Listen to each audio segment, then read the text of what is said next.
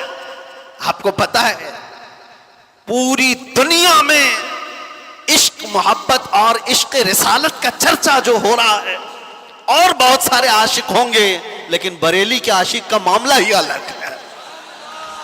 امام اہل سنت امام محمد رضا خان فاضل بریلوی، اپنی زندگی میں انہوں نے 1000 سے زیادہ کتابیں لکھی ہیں، 1000 سے زیادہ کتابیں لکھی ہیں، اور ان کا نعتیہ دیوان دے کو ہدایت بخشش حل کرنے میں عمر لگ جائے گی۔ علامہ شارح بخاری مفتی شریف الحق امجدی رحمۃ اللہ علیہ فرماتے ہیں، اعلیٰ حضرت کی کتابیں تو چھوڑو، اعلیٰ حضرت کی کتابوں کے جو نام ہے نا وہی صحیح پڑھ کے دکھائے دے تو میرے نزدیک عالم ہے۔ خالی نام صحیح سے پڑھ کے دکھا دے۔ جو اعلیٰ حضرت نے کتابوں کے نام رکھے، نام بھی ایسے رکھے، اگر ان نام کا عدد آپ نکالیں گے تو جس سال میں کتاب لکھی گئی اسی سال کا ہی عدد نکلے گا۔ اگر انہوں نے کتاب 1320 میں لکھی ہے تو 1320 کے عدد سے جو نام آتا ہے وہی نام کی کتاب رکھی۔ فتاوی رضویہ کا نام العطایہ النبویہ فی الفتاوی الرضویہ، اس کے عدد نکالیں گے تو آپ کو پتہ چل جائے گا فتاوی رضویہ کس سال میں لکھی گئی ہے۔ پوری کتابوں کے نام انہوں نے اس طرح رکھے ہیں۔ اور آپ کو بتاؤں، اعلیٰ حضرت امام اہل سنت فاضل بریلوی جو کنز الایمان ترجمہ قرآن دے گئے ہو، نعتیہ دیوان اور مسائل فقہ میں پورا ایک انسائکلوپیڈیا پوری امت کے لیے، لیکن عمر کوئی ان کی 90 سال کی تھی، 63 سال کی عمر میں وفات کر چکے تھے. تو یہ تو آج کی نارمل سی عمر ہے. اس کی وجہ یہ ہے کہ ایک وقت کا حصہ بھی انہوں نے ضائع نہیں کیا. اعلیٰ حضرت جانتے ہو مفتی کب بنے تھے؟ پہلا فتویٰ انہوں نے 14 سال کی عمر میں دیا. سبحان اللہ. 14 سال کی عمر میں وہ مفتی بن چکے تھے، اور 8 سال کی عمر میں میلاد مصطفیٰ پر 2.5 گھنٹے تک انہوں نے بیان کیا تھا سبحان اللہ. دلائل کی روشنی میں. جب بندہ اپنے وقت کا استعمال کرتا ہے تو اللہ تبارک و تعالیٰ اس کے وقت میں برکت بھی عطا فرماتا ہے. اور جنہوں نے صرف ضائع کیا ہے، برباد کیا ہے وقت، ان کا وقت اور بھی برباد ہوتا چلا جاتا ہے. وقت کو غنیمت جان. یہاں طلبہ بھی ہوں گے، کچھ لوگ بچے میرے سن رہے ہوں، میں نے دیکھا ہے حفظ قرآن کرنے کے لیے وہ رٹا مار رہے، دل لگا ہی نہیں ہے. اگر تم نے شوق سے نہیں پڑھا اس قرآن کو، میرے سامنے ایک مثال ہے، 9 سال میں بھی حافظ نہیں بنا، 10 سال میں بھی حافظ نہیں بنا. اور کچھ وہ ہیں، خود میرے سگے بھتیجے 4.5 مہینے میں حافظ قرآن بن چکے تھے. قرآن اللہ تبارک و تعالیٰ جو تمہیں عطا کیا ہے، ان طلبہ سے بھی میں کہہ رہا ہوں وقت ضائع کیے جا رہے ہو. 3 سال 5 سال ہو گئے، تمہیں کیوں احساس نہیں ہوتا کہ بہت جلدی تمہاری عمر بڑھتی جا رہی ہے؟ کتنے ایسے میرے اپنے زمانے میں دیکھا، تعلیم کو چھوڑ دیا، پوچھنے پر یہ بتایا کہ شادی کی عمر ہو گئی، اب کیا پڑھیں گے. کہا پھر اتنے سال ضائع کیوں کیے کہ شادی کی عمر آ گئی تمہاری؟ جلدی جلدی پڑھ لیتے، بہت کچھ حاصل کر لیتے. طلباء سے بھی میں کہتا ہوں وقت گزارتے ہوئے، ٹائم پاس کرتے ہوئے اپنے مدارس میں اسی طرح سے رہو گے تو کچھ نہیں بن پاؤ گے. اپنے وقت کو غنیمت جانو، ٹارگٹ سیٹ کرو. مجھے 2 سال میں یہ کرنا ہے تو مکمل کرنا ہے، مجھے 5 سال میں پورا عالم بننا ہے تو بن کر نکلنا ہے. اپنی زندگی کے اوقات کو جب تک آپ متعین نہیں کرو گے تب تک پھر آپ کا یہ وقت آپ کو کھاتا جائے گا. ایک اور میں آپ کو مشہور بات بتا کر کے جاتا ہوں. میں نے اپنے پڑھنے کے زمانے میں پلنگ کے اوپر ہی لگا لیا تھا کہ فرمایا گیا حاسبوا قبل ان تحاسبوا، حدیث پاک ہے. تم اپنا حساب مکمل کر لو اس سے پہلے کہ تمہارا حساب لیا جائے. تم اپنا حساب کمپلیٹ رکھو کہ تمہارا حساب لیے جانا ہے. یقین ہے کہ نہیں ہے سب کو؟ اقترب للناس حسابهم وهم في غفلة معرضون. اللہ فرماتا ہے لوگوں کے حساب کا وقت قریب ہو چکا، لیکن یہ غفلت میں منہ پھیرے ہوئے جی رہے ہیں. وقت قریب آ چکا ہمارا. خیر، یہ ساری باتوں کے بعد آؤ میرے عزیزو، قرآن میں آپ دیکھیں وقت کی اللہ تعالیٰ نے کہاں کہاں قسم یاد فرمائی. وقت اگر یہ نعمت نہیں ہوتا تو اللہ تعالیٰ یوں نہیں فرماتا والضحیٰ واللیل اذا سجا. ضحیٰ کس کو کہتے ہیں؟ چاشت کا وقت ہے. لیل کس کو کہتے ہیں؟ رات کا وقت ہے. والنہار اذا تجلی، اور دن کی قسم جب وہ اپنی روشنی پھیلائے. واللیل اذا یغشی، رات کی قسم جب وہ چھا جائے. اللہ قسم یاد فرما رہا ہے، کوئی ہلکی چیز نہیں ہے یہ. دن کی قسم، رات کی قسم، چاشت کی قسم. والفجر ولیال عشر، فجر کی قسم. اللہ تعالیٰ وقت کی قسم یاد فرما رہا ہے. ایک ایک وقت اتنا عظیم ہے کہ اللہ قسم یاد فرما رہا ہے. تم کیا سمجھے ہو کہ یہ وقت اسے گزارنے کے لیے دیے گئے؟ ان وقتوں میں ان کو غنیمت جانو اور ان میں اپنے اعمال خیر کر کے انویسٹ کرو، ان میں انویسٹ کرو. اور جو بات میں بتانے جا رہا ہوں، وقت اصل ہے کیا چیز، اس کو سمجھ لو تو ساری گتھیاں سلجھ جائیں. وقت ہے کیا؟ وقت کو آج تک کوئی پکڑ سکا نہیں پکڑ سکے، لیکن پکڑ سکتے ہیں، پکڑ سکتے ہیں. وقت پر اپنا کمان بنا سکتے ہو. وقت کو پکڑنے کا مطلب کیا ہے؟ اس کو گھیر کے نہیں رکھنے کی بات کر رہا ہوں. وقت ایسا کہ اگر تم اس کی باریکی کو سمجھ گئے تو ہر زمانہ تمہارا ہے، ہر وقت تمہارا ہے. تم کبھی بوڑھے ہی نہیں ہوگے، ہر زمانہ جوان ہے. وہ کیا چیز ہے؟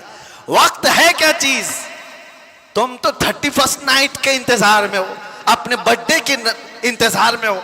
میرا برتھ ڈے آ رہا ہے 20 جولائی, 20 اپریل, 20 اگست, پکڑنے کا ہے اس کو, وقت کو پکڑنا ہے, اس کے انتظار میں ہو. تم تو ان دنوں کی تاریخ کو سمجھ رہے ہو کہ یہ وقت ہے. وقت یہ نہیں, وقت ہے محمد رسول اللہ کی ذات. لاہ بھی تو, قلم بھی تو, تیرا وجود الکتاب, گنبد آبگینہ رنگ تیرے محیط میں حباب. حضور پاک صلی اللہ تعالی علیہ وسلم کی ذات اگر وہ وقت نہیں ہوتی تو قرآن یوں نہیں کہتا والضحا, چاشت کی قسم. مطلب کیا ہے؟ مفسرین نے فرمایا ضحا چاشت کے وقت کو کہتے ہیں, ناشتے کا وقت. جو سورج نکلتا ہے تو کیسی شعائیں ہوتی اس کی, وہ جلانے والی نہیں ہوتی, وہ تپش والی نہیں ہوتی, وہ ٹھنڈی روشنی ہوتی ہے. اور صبح کی روشنی ہڈیوں کو مضبوط بھی کرتی ہے. اور اللہ تعالیٰ اپنے محبوب کے چہرے کو وہ وقت سے تشبیہ دیتے ہوئے فرما رہا ہے, محبوب کا چہرہ ایسا ہے جیسے صبح کی روشنی ہوا کرتی ہے. صبح کی روشنی سے تشبیہ دی گئی. میں جو بات کہہ رہا ہوں وقت کو پکڑنے کی, جو رسول اللہ کی ذات کو تھام لیا, ہر وقت اس کا ہے, ہر زمانہ اس کا ہے. محمد کے غلاموں میں بڑھاپا, یہ بچپن سے سنتے آئے ہم, بڑھاپا نہیں آتا. اعلیٰ حضرت ہر محفل میں آج بھی جوان ہیں. وجہ کیا ہے؟ وقت کی نبض کو پکڑے ہوئے اعلیٰ حضرت وہ بات کرتے تھے محمد رسول اللہ کی, وہ بات کرتے تھے روح کائنات کی. انہیں پتا تھا کائنات کا پورا وقت ہی رسول اللہ ہے. یہی تو بات ہے میرے عزیزوں, وقت کسی سے تھما نہیں اور تھم بھی نہیں سکتا. لیکن آپ کو پتا ہے اسی مہینے میں ایک رات آنے والی ہے جس کو ہم لیلۃ الاسراء والمعراج کہتے ہیں. شب معراج آنے والی, ہم رجب کے مہینے میں ہیں. اس مہینے کی ایک رات 26ویں رجب اور 27ویں شب کیا ہوا تھا؟ مصطفیٰ کریم صلی اللہ تعالی علیہ وسلم کی معراج کا وہ واقعہ ہر سال سنتے ہو. ہوا کیا تھا؟ حدیثوں کی روشنی میں جبرائیل امین آئے, مصطفیٰ کریم صلی اللہ تعالی علیہ وسلم کو مکہ مکرمہ سے حرم کعبہ تک لے گئے, حرم سے اس کے بعد مسجد اقصیٰ لے گئے. یہاں تک کا تو واقعہ قرآن بیان کر رہا ہے, سبحان الذی اسریٰ بعبدہ لیلا من المسجد الحرام الی المسجد الاقصیٰ. پاک ہے وہ ذات جس نے اپنے بندے خاص کو مسجد حرم سے مسجد اقصیٰ تک لے گیا. اور اس کے بعد ہوا کیا؟ سارے نبیوں کی امامت فرمائی, سارے نبیوں نے میرے آقا کے قصیدے پڑھے. پھر اس کے بعد سفر ہوا, پہلے آسمان, دوسرے آسمان, تیسرے, چوتھے, پانچویں, چھٹے, ساتویں آسمان. ہر آسمان پر ایک ایک نبی سے ملاقات. واقعہ پتہ ہے؟ سنو توجہ سے, میرے آقا صلی اللہ تعالی علیہ وسلم اس کے بعد عرش, کرسی, لوح, قلم, جنت, دوزخ سب کے مناظر ملاحظہ فرمائے. سدرۃ المنتہا پر گئے. اس کے بعد جبرائیل امین وہی رک گئے, آقا آگے گئے صلی اللہ تعالی علیہ وسلم. اب اس جگہ کا سفر کی جس جگہ کا نام ہی نہیں, لامکان, اس کو جگہ بھی نہیں کہہ سکتے. جگہ وہ ہے جو کائنات کے اندر میں, وہ لامکان, مکہ ہی نہیں, اور اس میں سمت بھی نہیں, نہ پورب, نہ پچھم, نہ دکھن, نہ اتر, کچھ نہیں. یہ تو وہاں ہے جہاں سورج نکلتا ہے. اور اس جگہ میرے آقا گئے جہاں سورج نہیں, چاند نہیں, اس کے آگے پہنچ. اور پھر وہ ایک ہی مقام قرب تھا میرے رب ذوالجلال کے حضور. رب تبارک و تعالیٰ کے حضور گئے, اور کیسے؟ کعبہ قوسین او ادنا, 2 کمانوں سے بھی کم کا فاصلہ رہ گیا تھا. میرے آقا اتنے قریب گئے. اللہ کریم نے اپنے قرب میں, اپنے جلووں میں جتنا وقت چاہا حضور پاک صلی اللہ علیہ وسلم کو شرف ملاقات عطا کیا. بعد میں پھر حضور آئے. بیان کرنے میں اتنا وقت لگ رہا ہے, معراج کا پورا واقعہ بھی نہیں, سمری بیان کر رہا ہوں, خلاصہ. اور حضور رب تعالیٰ کے حضور سے تحفہ بھی لے کر کے آئے, پتہ ہے 50 نمازوں کا. موسیٰ علیہ السلام ملے, کہا 50 آپ کی امت نہیں پڑھ پائے گی, کم کرا لائیں. گئے اللہ کی بارگاہ میں, 5 کم کرائے, پھر آئے, پھر 5 کم کرائے, پھر آئے, پھر 5 کم کرائے. 9 بار بار بار بارگاہ رب العزت میں جاتے رہے, آتے رہے. آخر میں 5 رہ گئی, پھر آئے. سوچو یہ بیان کرنے میں اتنا وقت لگ گیا, صرف چھوٹا سا سمری اور خلاصہ. لیکن حقیقت اس واقعے کی یہ ہے, تا عرش گئے پھر آئے محمد. کیسے؟ حضور عرش بھی گئے, واپس بھی آ گئے. لیکن شاعر کہتا ہے زنجیر بھی ہلتی رہی, بستر بھی رہا گرم, تا عرش گئے پھر آئے محمد صلی اللہ علیہ وسلم. جس کمرے میں آپ آرام کر رہے تھے, دروازے کی کڑی, اگر دروازہ کھول کر کے آدمی جائے تو کڑی کتنی دیر تک ہلتی رہے گی؟ روایتوں میں یہ ملتا ہے دروازے کی جو زنجیر ہے, میاں آپ دروازہ بند کر کے گئے تو کڑی ہلتی ہے تھوڑی دیر تک کے لیے. حضور جب معراج کا پورا سفر طے کر کے آئے تھے تو دروازے کی کڑی ابھی ہل رہی تھی, اور بستر پر آدمی سو کر کے اٹھے تو وہ بستر کتنی دیر تک گرم رہے گا؟ Minute, 1.5 minute. لیکن حضور جب معراج سے واپس آئے تو بستر ابھی بھی گرم تھا. یہ نہیں کہا گیا کہ سورج ابھی نہیں طلوع ہوا تھا, یہ نہیں کہا گیا کہ رات پوری نہیں گزری تھی, بلکہ یہ کہا جا رہا ہے ارے زنجیر بھی ہل رہی تھی اور بستر بھی رہا گرم, تا عرش گئے پھر آئے محمد صلی اللہ علیہ وسلم. اب یہاں پر عقل کے گھوڑے دوڑانے والے ایتھیسٹ آتے ہیں اور کہتے ہیں ایسا کیسے ہو سکتا ہے, ایسا کیسے ہو سکتا ہے. ان کا جواب ہم پھر کبھی دیں گے. یہ ہماری پاک محفل ہے, بارگاہ مصطفیٰ کا ذکر ہے, تو ظاہر سی بات ہے یہ عاشقوں کی محفل ہے. جب پاکھنڈیوں کی ہوگی تب ان کو جواب دیں گے. تم سائنس کے وجود پر یقین اور ایمان رکھنے والے لوگ, پہلے تو تم یہ بھی نہیں مانتے تھے کہ بندہ ایک جگہ سے 2000 کلومیٹر کا سفر 1 گھنٹے میں کر سکتا ہے. آپ کہتے ہیں ایسا کیسے ہو سکتا ہے؟ آج تو مانتے ہو راکٹ سے کر سکتے ہیں, پلین سے کر سکتے ہیں. ارے آج تو ناقابل یقین ترقیاں چین اور جاپان کر چکے ہیں, وہاں تو ٹرینیں ہی پلین کی رفتار پکڑ چکی ہیں. آج تو ایسی ایسی ترقیاں ہیں کہ آدمی پوری دنیا کو 1 سیکنڈ میں دیکھ رہا ہے, ادھر سے ادھر بہت کچھ ہوتا جائے گا. ان سب پر ان کو یقین ہے, ان سب پر یقین ہے. لیکن جو بات میرے مصطفیٰ کریم صلی اللہ علیہ وسلم کی جا رہی ہے اس پر یقین نہیں ہوتا. ان کو جواب عقل سے دینا ہوتا ہے, اس لیے یہ محفل الگ ہے, عقل سے دیں گے. آج میں آپ سے کہتا ہوں یہ ساری باتیں اگر تمہارے ذہن میں آتی ہیں کہ ایسا کیسے ہو سکتا ہے, اتنے شارٹ ٹائم پر یہ سارا وقت کیسے مینیج ہو سکتا ہے. بعض لوگ اس کو ٹائم ٹریول بھی کہتے ہیں, یعنی وقت کو گھیر دینا اور بہت کچھ کام ہو جانا. اللہ تبارک و تعالی وقت کا مالک ہے, وہ جس کے لیے چاہے وقت کو پھیلا دے اور جس کے لیے چاہے سمیٹ دے. اور اب میں جو بات بتانے جا رہا ہوں, میں نے کیا کہا تھا؟ وقت رسول اللہ کی ذات. میں نے یہ جملہ کہا, سنیے, معراج کا یہ سارا سفر ایک چھوٹی سی مثال میں دے دوں. ایک چھوٹی سی مثال میں, گھڑی لگی ہے سامنے, لگی ہے 12:30 بج رہے, ہم 25 سے ابھی 26 میں آ گئے. گھڑی چلتی ہے, اس کے اندر بیٹری ہوتی ہے, پتا ہے نا, سیل لگے ہوتے ہیں, بیٹری لگی ہے, وہ کانٹے چل رہے ہیں. باقی اس گھڑی کا تھوڑی نا کمال ہے.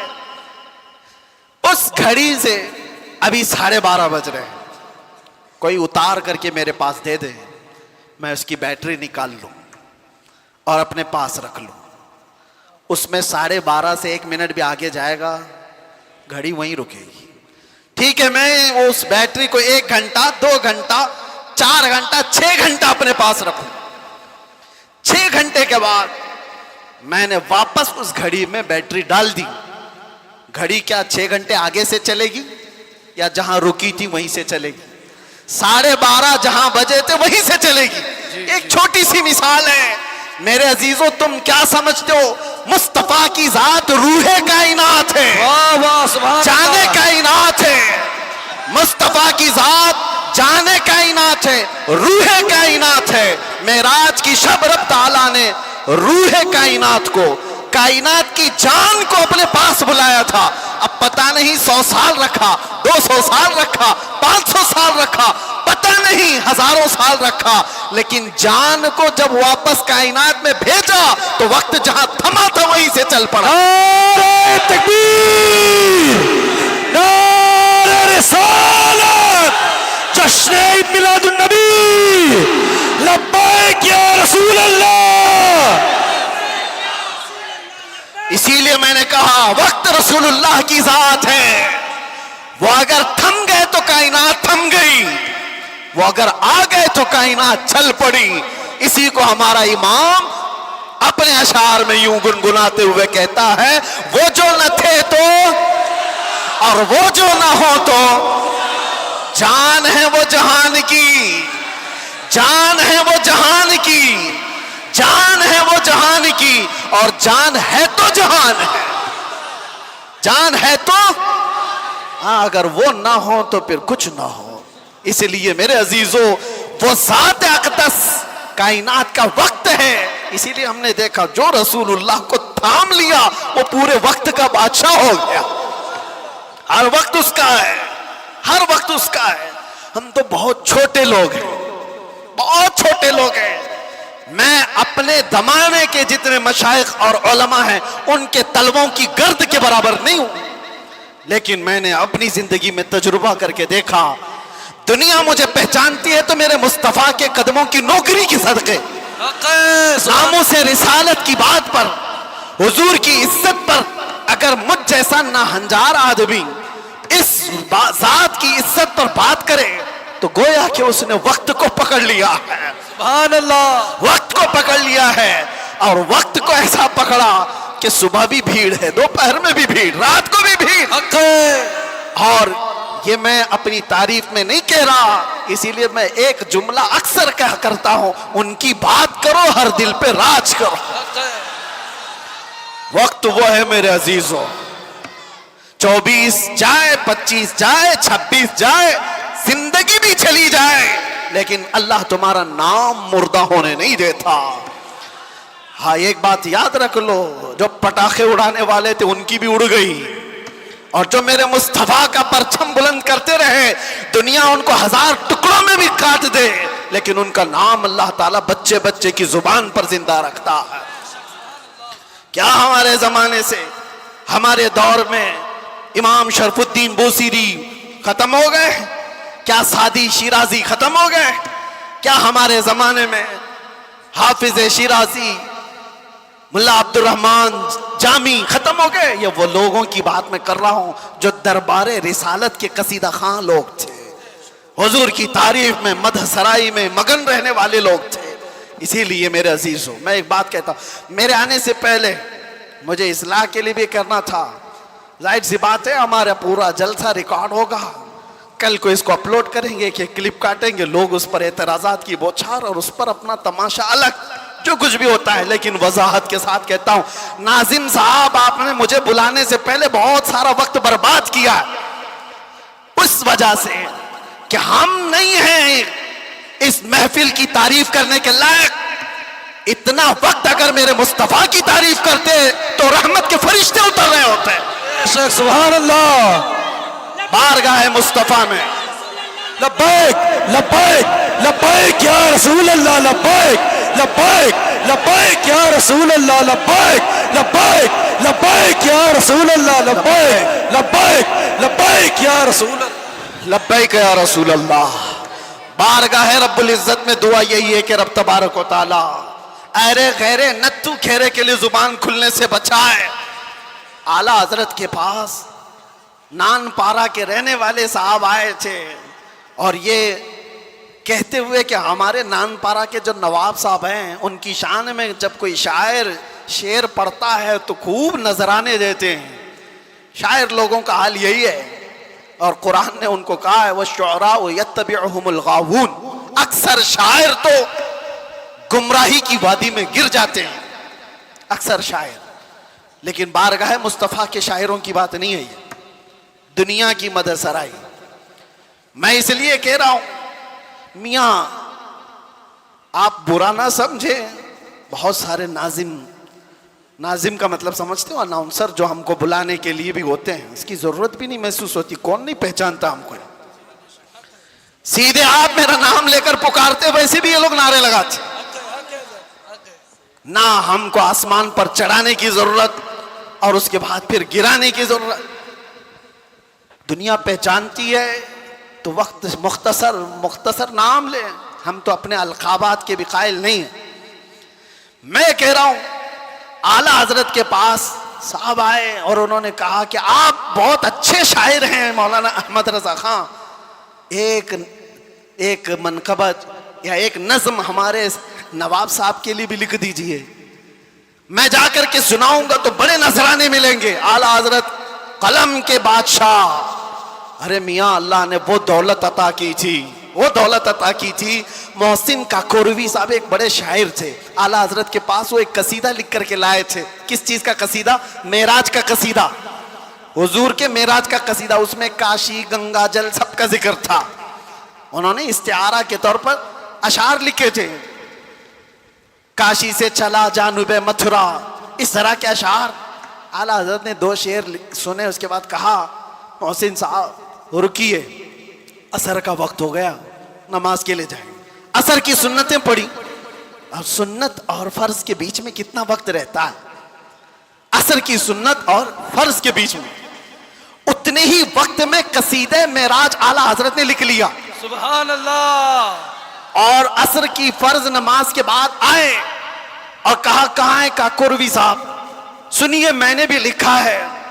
محسن صاحب نے کہا آپ نے کب لکھا؟ کہا عصر کی سنت اور فرض کے بیچ جو وقت ملا تھا اس میں میرے ذہن میں جتنے آئے میں سنا دوں۔ سنانے لگے، وہ سرور کشور رسالت جو عرش پر جلوگر ہوئے تھے، نئے نرالے طرب کے ساما عرب کے مہمان کے لیے تھے، ضیائیں کچھ عرش پر آئیں کہ قندیلیں سب جھلملائیں، حضور خورشید کیا چمکتے، چراغ منہ اپنا دیکھتے تھے۔ پورے معراج کا واقعہ کیسے لکھا؟ وہی ہے اول، وہی ہے آخر، وہی ہے ظاہر، وہی ہے باطن۔ حضور کے بارے میں کیا کہتے ہیں؟ وہی ہے اول، وہی ہے آخر، وہی ہے ظاہر، وہی ہے باطن۔ اب سنو پورے معراج کا واقعہ۔ اعلیٰ حضرت کہتے ہیں اسی کے جلوے، اسی سے ملنے، اسی سے اس کی طرف گئے تھے۔ سبحان اللہ۔ اسی کے جلوے، اسی سے ملنے، اسی سے اس کی طرف گئے تھے۔ پورے اشعار سنتے رہے کاکوروی صاحب، ختم ہی نہیں ہو رہے ہیں۔ اعلیٰ حضرت نے جانتے ہو یہ قصیدہ معراج 4 شعر، 6 شعر، 8 شعر کا نہیں، پورے 168 اشعار لکھ دیے تھے۔ سبحان اللہ۔ جس کو قادر الکلامی اتنی ہو، جس کو اللہ تعالیٰ نے زندہ باد، زندہ باد اعلیٰ حضرت، جس کو اللہ تعالیٰ نے اتنی قادر الکلامی عطا کی ہے اشعار کی زبان پر، تو وہ جب قلم چلائے تو کیا نہیں کہہ سکتا۔ نان پارا والے صاحب سے بھی کہا ٹھیک ہے قلم چلاتا ہوں، وہ نواب صاحب کی شان میں لکھوانے آئے تھے، بریلی کا امام لکھنے لگ گیا وہ کمال حسن حضور ہے سبحان کہ اللہ۔ گمان نقص جہاں نہیں، یہی پھول خار سے دور ہے، یہی شمع ہے کہ دھواں نہیں، یا رسول اللہ تیرے آگے یوں ہیں دبے لچے فصحا عرب کے بڑے بڑے، کوئی جان منہ میں زباں نہیں بلکہ جسم میں جان نہیں، کروں تیرے نام پہ جان فدا، نہ بس ایک جان 2 جہاں فدا، 2 جہاں سے بھی نہیں جی بھرا، ارے کروں کیا کروڑوں جہاں نہیں۔ سبحان اللہ۔ اعلیٰ حضرت لکھتے گئے کس کی شان میں؟ بارگاہ مصطفیٰ میں۔ آپ کو پتا ہے ایک شعر کی تشریح کرنے میں 4 گھنٹے لگ سکتے ہیں، وہ کمال حسن حضور ہے۔ اعلیٰ حضرت کہتے ہیں حضور کا حسن ایسے کمال کا ہے کہ گمان نقص جہاں نہیں، یعنی برائی کا گمان بھی جس میں نہیں ہے، ایسا حسن ہے، یہی پھول خار سے دور ہے۔ ویسے تو تم جھوم جا رہے ہو، سمجھے کہ نہیں کیا پتا، یہی پھول خار سے دور ہے۔ اعلیٰ حضرت کہتے ہیں ارے حضور کی ذات یہ ایسا پھول ہے جس میں کانٹا ہی نہیں، حق ہے۔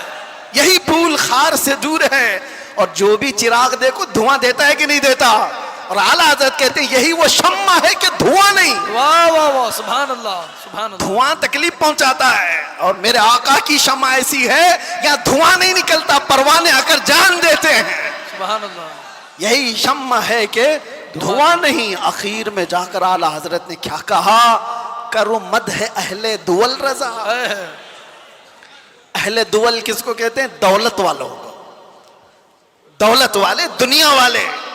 اعلیٰ حضرت کہہ رہے ہیں کرو مدح، یعنی تعریف کروں دولت والوں کی۔ ارے پڑے اس بلا میں میری بلا، جی جی، میں کہاں اس بلا میں، اس کو ہم کیا کہتے ہیں؟ چاٹو گیری، جی، تلوا چاٹنا، اور لوگوں کی چاپلوسی، اس میں تو کتنوں کی زندگیاں ختم ہو گئی۔ 40 سال لوگ بیگ اٹھاتے گھومتے رہ گئے نیتاؤں کے، اور ابھی سنا ٹکٹ نہیں ملا تو آتم ہتیا کرنے کی کوشش کر رہے ہیں. یہی تو ہوگا. بہت ساری چیزیں ہیں, میں اس پر نہیں جا رہا ہوں. دنیا ایسی ہے, یہ کتوں کی طرح ہے. اللہ کے نبی نے فرمایا, کتا لفظ سنتے ہی لوگ ڈر جاتے ہیں. حضور نے فرمایا دنیا جیفتن و طالب الکلاب, دنیا مردار ہے, اس کے طلب کرنے والے سب کتے کی طرح ہیں. اب ایک دوسرے, کتا ایک ہی جانور ایسا ہے جو پورا کھانا چاہتا ہے, کسی دوسرے کتے کو لینا بھی نہیں چاہتا, کھا بھی نہیں سکتا. چیل ہے, کوے ہے, گدھ ہے, سب مردار کھاتے ہیں لیکن وہ پوری برادری کو لے کے کھاتے ہیں. کتا ایک ایسا ہے جو دوسرے کتے کو دیکھتا ہے تو بھونکنے لگتا ہے. خیر, اس کی مثال یہ ساری وہی ہے. اعلیٰ حضرت فرماتے ہیں پڑے اس بلا میں میری بلا. آخر میں جو دام بہت بڑا وزن کا شعر ہے, فرماتے ہیں میں گدا ہوں اپنے کریم کا, اے واہ واہ واہ سبحان اللہ. میں گدا ہوں اپنے کریم کا. میرا دین پارے نان نہیں, نان پارا کو بدل کر پارے نان کر دیا. جی جی جی نان پارا تو گاؤں کا نام ہے, جی یو پی میں ہے نا, بہرائچ کے بعد نان پارا. اور پارے نان فارسی میں روٹی کے ٹکڑے کو کہتے ہیں. اعلیٰ حضرت کہتے ہیں میرا دین روٹی کا ٹکڑا نہیں ہے, پیسے کے لیے نہیں لکھتا, مال کے لیے نہیں لکھتا, جو کہتا ہوں میرے مصطفیٰ کی رضا کے لیے کرتا. بے شک. اور اعلیٰ حضرت نے کیا فرمایا ہے میرے عزیزو, جان, دل, ہوش, خرد, یہ چار چیزیں. جان ہے, دل ہے, ہوش ہے, عقل ہے, سب تو مدینے پہنچے. ارے تم نہیں چلتے رضا, سارا تو سامان گیا. سبحان اللہ. ہمیں اے رضا کوئی, یہ اعلیٰ حضرت اپنی حمد کے شعر میں کہتے ہیں وہی رب ہے جس نے تجھ کو ہمتن کا ہمتن گرم بنایا. اعلیٰ حضرت والے کتنے ہیں ماشاءاللہ. سبحان اللہ. اس زمانے میں آپ اعلیٰ حضرت کے اشعار کو سنتے ہیں اور یاد رکھتے ہیں تو میرے عزیزو تمہاری سنیت کہیں نہیں جانے والی, حق ہے. سبحان اللہ. کہیں نہیں جائے گی انشاءاللہ, کیونکہ اعلیٰ حضرت کے اشعار تعویذ کا کام کرتے ہیں. جی ہاں, سنیت کی حفاظت ہے, سنیت کی حفاظت ہے. اعلیٰ حضرت کیا فرماتے ہیں, میں تو وہ عقیدے کے متعلق جو اشعار ہے وہ پڑھا نہیں, صرف یہ کہہ رہا ہوں, وہ اپنے دل کا حال بتاتے ہیں. کہتے ہیں ارے اے خدا کے بندو, کوئی میرے دل کو ڈھونڈو, ابھی پاس تھا یہی تو ابھی کیا ہوا خدایا. حضور تاج الشریعہ رحمۃ اللہ تعالیٰ علیہ مرشد گرامی نے اس کی تشریح میں مجھ سے کہا تھا کہ وقت کا جو قطب الارشاد ہوتا ہے, ولیوں میں ایک مقام ہے قطب الارشاد, اس کا معاملہ یہ ہوتا ہے کہ وہ اپنے زمانے کے اولیاء کو جو حکم دے وہ سارے اولیاء کو ماننا پڑتا ہے. اور اعلیٰ حضرت کا مقام قطب الارشاد کا تھا, اپنے زمانے کے جتنے قطب ہیں ان کا سردار, ان اولیاء کا لیڈر, جو حکم دے وہ سارے لوگ کریں گے. تو اعلیٰ حضرت نے ایک بار حکم کیا دیا تھا پتہ ہے, زمانے کے سارے اولیاء کو کہا میرا دل ڈھونڈ کے لاؤ. واہ واہ واہ واہ سبحان. ارے خدا کے بندو, کوئی میرا دل ڈھونڈو تو ڈھونڈو, ابھی پاس تھا یہی تو ابھی کیا ہوا خدایا. وہ دل نہیں ہے جو گوشت کا لوتھڑا ہے, دل کچھ اور ہے جس کو اعلیٰ حضرت کہتے ہیں دل ہے وہ دل جو تیری یاد سے معمور رہا, سبحان اللہ. سر ہے وہ سر جو تیرے نام پہ قربان گیا, وہ دل ہے. اعلیٰ حضرت کہتے ہیں دل ڈھونڈ کے لاؤ, کہاں ہے, ابھی پاس تھا یہی تو ابھی کیا ہوا خدایا. نہ کوئی گیا نہ آیا, تجھے حمد ہے خدایا. سارے اولیاء ڈھونڈنے پہ لگ گئے, سارے اقطاب جمع ہو گئے, امام وقت کا دل ڈھونڈو, ڈھونڈ لیا انہوں نے, اور واپس آئے بارگاہ اعلیٰ حضرت میں کہا. اس کو بھی اعلیٰ حضرت نے شعر میں کہا. انہوں نے کیا کہا جواب میں, ہمیں اے رضا تیرے دل کا پتہ چلا بمشکل, سبحان اللہ. ہمیں اے رضا تیرے دل کا پتہ چلا بمشکل. ارے در روزہ کے مقابل وہ ہمیں نظر تو آیا, سبحان اللہ. ادھر ادھر نہیں. نعرہ تکبیر, نعرہ رسالت, علماء اہل سنت, عشق محبت, عشق محبت, پیار محبت, پیار محبت. نعرہ تکبیر, نعرہ رسالت. سبحان اللہ. ہمیں اے رضا تیرے دل کا پتہ چلا بمشکل, در روزہ کے مقابل وہ ہمیں نظر تو آیا. پھر وہ اولیاء یہ بھی کہتے ہیں یہ نہ پوچھ کیسے پایا تجھے حمد ہے خدایا، دل جس کا وہاں لگ گیا اور جس نے تھام لیا ہے دربار رسالت کی اس چوکٹ کو، تو پھر دیکھو وقت کا کیسا بادشاہ ہے۔ زمانہ بیتتا چلا گیا، وقت گزرتا چلا گیا، اعلیٰ حضرت کو دنیا سے گئے 100 سال کا عرصہ ہو گیا۔ جانتے ہیں آپ 1921 میں آپ کی وفات ہوئی، اب 2025 آ گئے، 4 سال ہو گئے، لگتا نہیں ہے ہم نے نہیں دیکھا، ہمارے باپ نے نہیں دیکھا، ہو سکتا ہے تیسری پیڑھی میں جا کر لوگوں نے دیکھا ہو، لیکن مجموع میں ایسا زندہ ہے جیسے آج کا جوان بھی زندہ نہیں۔ بے شک کیوں؟ وقت کو تھامی ہوئی ذات ہے، وقت وہ ہے جو رسول اللہ کے ساتھ ان کے دامن کے ساتھ وابستہ ہو گیا۔ اسی لیے میرے عزیزوں میں نے شروع میں ایک بڑا جملہ کہا تھا، وقت پر کمانڈ حاصل کر سکتے ہو، کنٹرول کر سکتے ہو، کیسے؟ صرف ایک ہی ذریعے سے، انہیں جانا، انہیں مانا، نہ رکھا غیر سے کام، للہ الحمد میں دنیا سے مسلمان گیا۔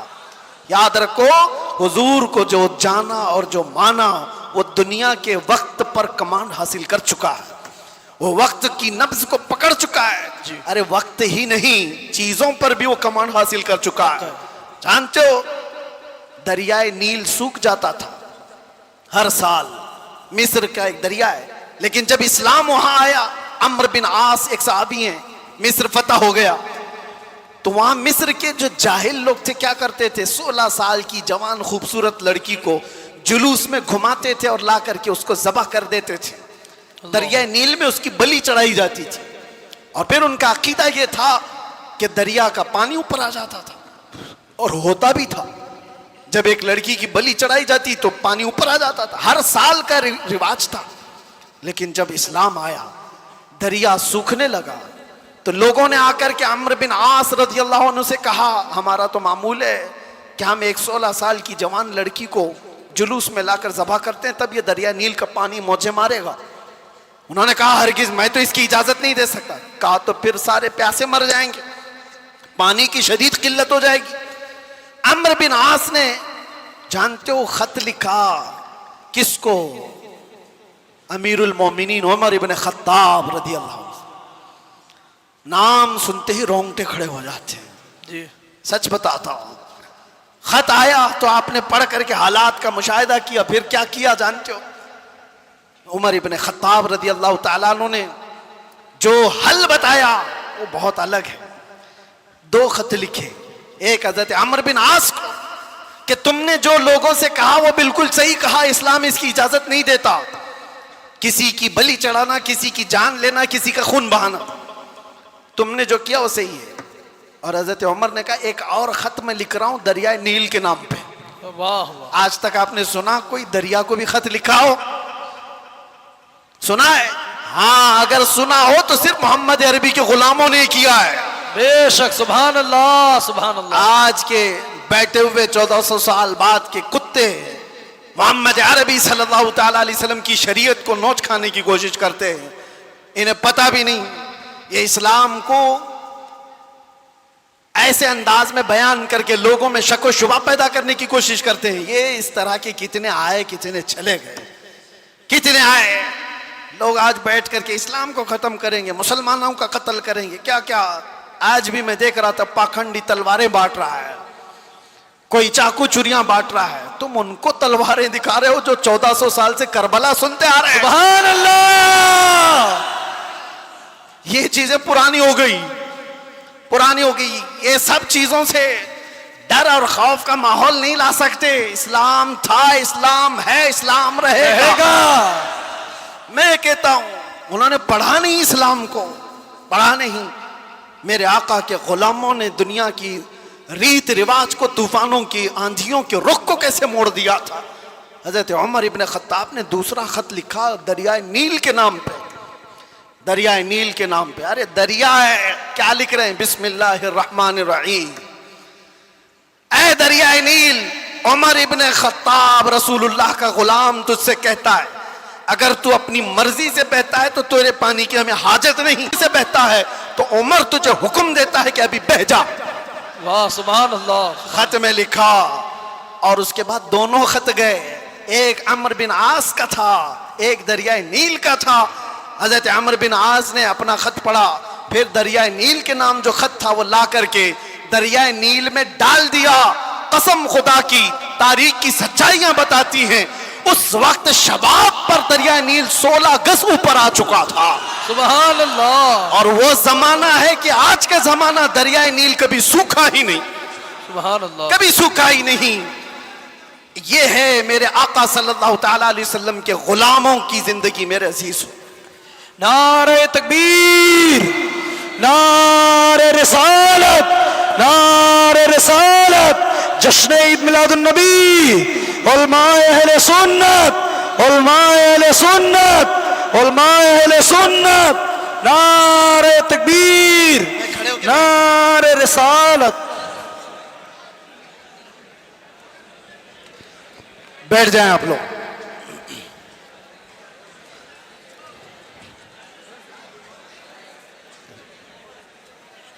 ہو گئے بس۔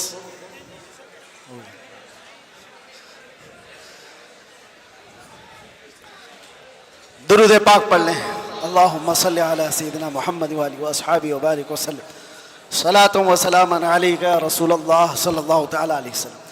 ایک مثال دے دیتا ہوں، گفتگو ختم کرتا ہوں۔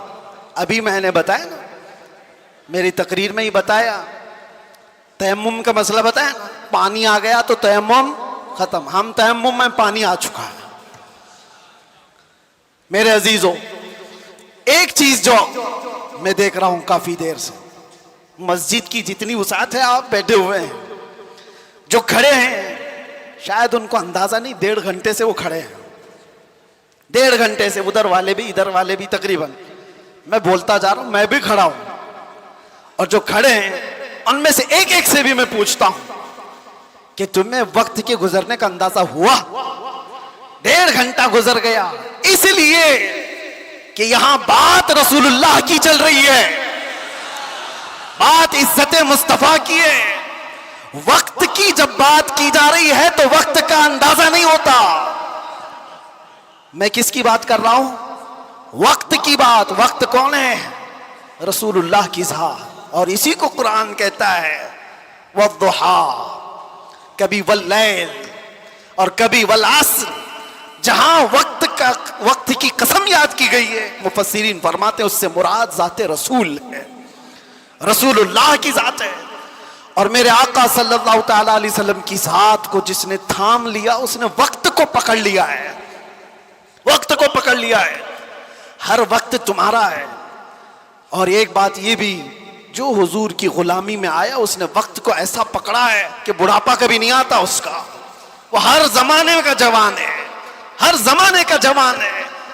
اسی لیے جن اولیاء کاملین کو ہم سنتے ہیں، ہماری تصور میں ایسا آتا ہے، امام حسین کا جب ذکر کرتے ہو، امام حسین کا جب ذکر کرتے ہیں، سچ بتانا میرا اپنا بھی مشاہدہ، کربلا کی داستانیں سنتے ہیں تو ایسا لگتا ہے ایک وہ حسین جوان جو کربلا کے میدان میں ڈٹ کر مقابلہ کر رہا ہے۔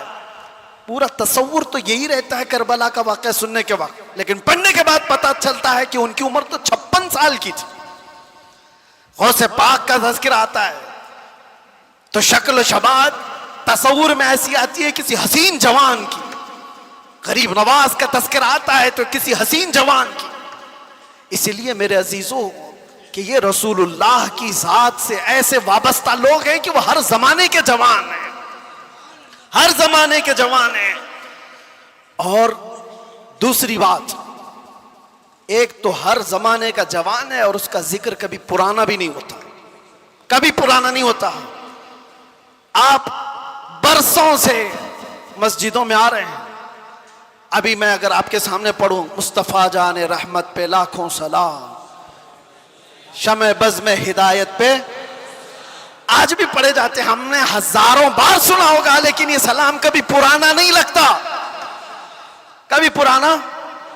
اور میں نے اپنی تقریروں میں کتنی بار اعلیٰ حضرت کے ان اشعار کو تلاوت کے طور پر پڑھا ہوگا۔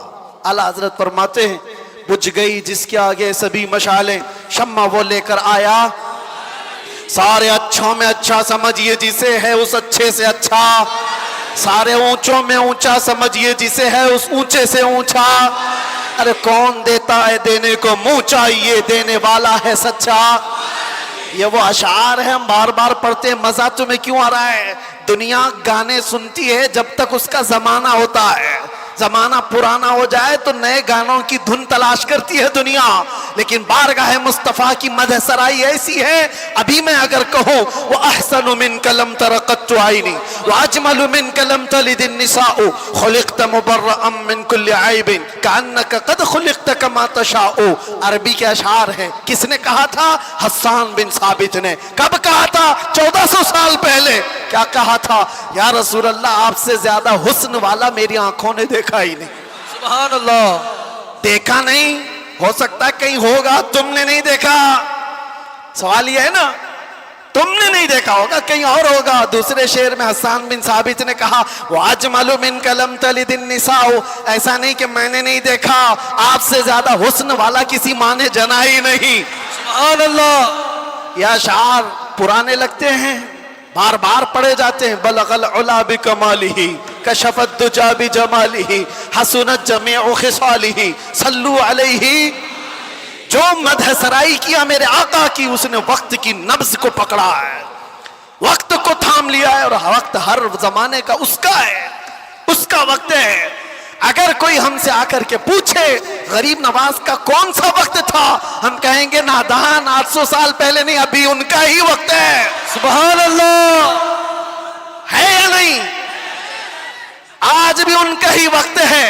کوئی اگر کہے 800 سال پہلے کے تھے, 700 سال پہلے کے تھے, نہیں, وہ راجے مہاراجاؤں کی تاریخ میں کہا جاتا ہے اتنے پہلے کے تھے. غریب نواز تو آج بھی ہیں. اسی لیے کربلا کے واقعے کو سمیٹتے ہوئے ایک شعر جو مشہور ہے فارسی کا, کیا کہا جاتا ہے؟ شاہ است حسین. فارسی آتی ہے؟ نہیں آتی, لیکن شعر یاد ہے. شاہ است حسین کا مطلب کیا ہے؟ فارسی میں سمجھا دیتا ہوں. فارسی میں است اور بود دو لفظ ہیں. است کا مطلب ہے, بود کا مطلب تھا. سمجھ میں آ رہا ہے؟ است کا مطلب ہے اور بود کا مطلب. شعر دیکھو آپ, شاہ است حسین, بادشاہ ہے حسین. یا یہ کہا جا سکتا تھا شاہ بود حسین, بادشاہ تھا حسین. نہیں, وہ بادشاہ کوئی اور تھا ہوگا, لیکن حسین بادشاہ. شاہ است حسین بادشاہ. است کا لفظ آیا ہے. شعر کہنے والے نے یہی کہا کہ بادشاہ ہے. ایک تو شاہ ہے اور ایک بادشاہ ہے, دونوں میں فرق ہے. شاہ سلطان کو کہتے ہیں, بادشاہ سلطان بنانے والے کو کہتے ہیں. دونوں ہے حسین. است کا لفظ بتا رہا ہے کہ وہ ہمیشہ, ہر زمانہ اس کا ہے, ہر وقت اس کا ہے. جو بات میرے مصطفیٰ کی کیا, جو وقت کو تھام لیا, ہر زمانہ اس کا, ہر وقت اس کا. اس لیے تم اس نقطے کو سمجھ جاؤ. اور اسی لیے اخیر میں یہ کہوں گا, اعلیٰ حضرت نے جاتے جاتے ہمیں یہ سمجھایا تھا, جو اس نقطے کو سمجھ جائے گا. ایک گارنٹی آپ کو بتاتا ہوں, ایک گارنٹی. بہت سارے مسلمانوں کو یہ تو خوف ہونا ہی چاہیے. آج ہم ہیں, اللہ نے ہدایت پر رکھا, موت کا کیا پتا کہ کس حالت میں آئے گی. جائیں گے دنیا سے, ایمان ہوگا, اسلام ہوگا یا نہیں ہوگا, کیا پتا. کوئی گارنٹی لے گا کسی کی؟ کوئی نہیں, کسی کی کوئی گارنٹی نہیں. اولیاء اکرام اس بات سے ڈرتے بھی تھے, آخری وقت کیسا آئے گا پتا نہیں. ارے کتنے تو ایسے ہیں بولتے ہیں ہم تو تیاری میں ہیں, جب وقت آئے گا تو کلمہ پڑھ لیں گے, نکل جائیں گے. کیا پتا تم ایسی حالت میں گئے, کوما میں, زبان ہلنے کی بھی طاقت نہیں رہ گئی. کیا پتا اس وقت کیسے حادثات ہو جائیں, مصیبتیں, اور تم تکالیف سے گھبرا کر کے پتہ نہیں انکار کر دو. ایسے چیزیں ہم نے دیکھی ہیں, اس لیے کسی کو پتہ نہیں. لیکن ایک بات ہے, اعلیٰ حضرت فرماتے ہیں, ایک گارنٹی ہے, دنیا سے تم جب جاؤ گے تو اسلام کے ساتھ جاؤ گے. وہ چیز میں دے کر کے جاتا ہوں, وہ ہے وقت کو تھام لینا. اعلیٰ حضرت فرماتے ہیں ایک چیز ہے, اگر وہ کرتے رہو گے تو دنیا سے ایمان کے ساتھ ہی جاؤ گے. وہ کیا ہے؟ انہیں جانا, انہیں مانا, انہیں جانا, انہیں مانا. نہ رکھا غیر سے کام, ہوگا کیا؟ للہ الحمد میں دنیا سے مسلمان گیا. کیا ہوگا؟ اللہ کا شکر ہے کہ میں دنیا سے مسلمان جاؤں گا۔ اگر انہیں جانا انہیں مانا، اس بات پر تم عمل کر لو، باقی کسی نصیحت کی ضرورت ہی نہیں۔ تم اپنی زندگی کو ایسی گزارو میرے عزیزو، کل کی صبح آنے سے پہلے یہ خیال کرو کہ میری صبح ایسی ہو کہ جسے دیکھ کر میرے آقا مسکرائے، میرے آقا کو خوشی ہو۔ ہر ہفتہ میرے اعمال کی خبر فرشتے میرے آقا کی بارگاہ میں پہنچاتے، میں اس ہفتے ایسے عمل کروں کہ فرشتے جب میرے اعمال کی خبر بارگاہ مصطفیٰ میں پیش کر رہے ہوں تو آقا دیکھ کر کے مسکرائیں کہ میرا غلام خوشیوں کے اعمال کر رہا ہے۔ ایسا نہ ہو کہ ان راتوں کو تم نے عیاشیوں میں مبتلا کر رکھا اور تم گناہوں کے اڈوں پر دن و رات بسر کرتے رہے ہو، فرشتے جب جا کر بارگاہ مصطفیٰ میں سنا رہے ہو تو یہ خبریں دے رہے ہو کہ فلاں کا بیٹا یا رسول اللہ رات پوری گناہوں کے اڈوں پر گزارا، رات کی تنہائیوں میں وہ لوگوں سے چھپ کر عیاشیاں کر رہا تھا۔ جب ہماری ان خبروں کو بارگاہ مصطفیٰ میں پہنچایا جا رہا ہوگا تو حضور پر کیا گزرے گی؟ وہ رسول ہے جو اپنی امت کے تلووں میں کانٹا چبھنا بھی گوارا نہیں کرتے۔ جب ہمارے سخت ترین برے اعمال پیش ہوں گے تو میرے آقا پر کیا گزرے گی؟ اس لیے جو اپنے نبی سے محبت کرتا ہے وہ اپنے وقت کو برباد ہونے نہیں دے گا، اپنی زندگی کو اپنے ہاتھوں تباہ و برباد نہیں کرے گا۔ اسی لیے اٹھو، قوت عشق سے ہر پست کو بالا کر دو، دہر میں نام محمد سے اجالا کر دو۔ لبیک یا رسول اللہ، لبیک یا رسول اللہ، لبیک یا رسول اللہ۔ انشاءاللہ 25 بھی ہمارا تھا، 26 بھی ہمارا ہوگا انشاءاللہ۔ اللہ کی بارگاہ میں دعا ہے کہ مولا کریم اس آنے والے سال کو مصطفیٰ کی غلامی میں عطا فرمائے اور پوری دنیا سے اللہ تعالیٰ ظلم و ستم کرنے والے ظالموں کو کیفر کردار تک پہنچائے، اسلام کے برے چاہنے والے میرے آقا کے گستاخوں کو ہلاک و برباد فرمائے۔ ہر سنی عاشق رسول کو رب تبارک و تعالیٰ امن و امان اور عزت کی زندگی عطا فرمائے، اور 2026 ہم سب کے لیے خیر و برکت اور سعادتوں والا بن کر کے آئے۔ اگر ہماری زندگی کا یہ آخری سال ہے تو مولا ایمان کی موت عطا فرمائے۔ وآخر دعوانا ان الحمدللہ رب العالمین۔ ذکر ہوگا، دعا ہوگی، آپ حضرات بیٹھ جائیں۔ پیچھے جو کھڑے تھے اب آپ کے بیٹھنے کا وقت آ چکا، آپ بیٹھ جائیے۔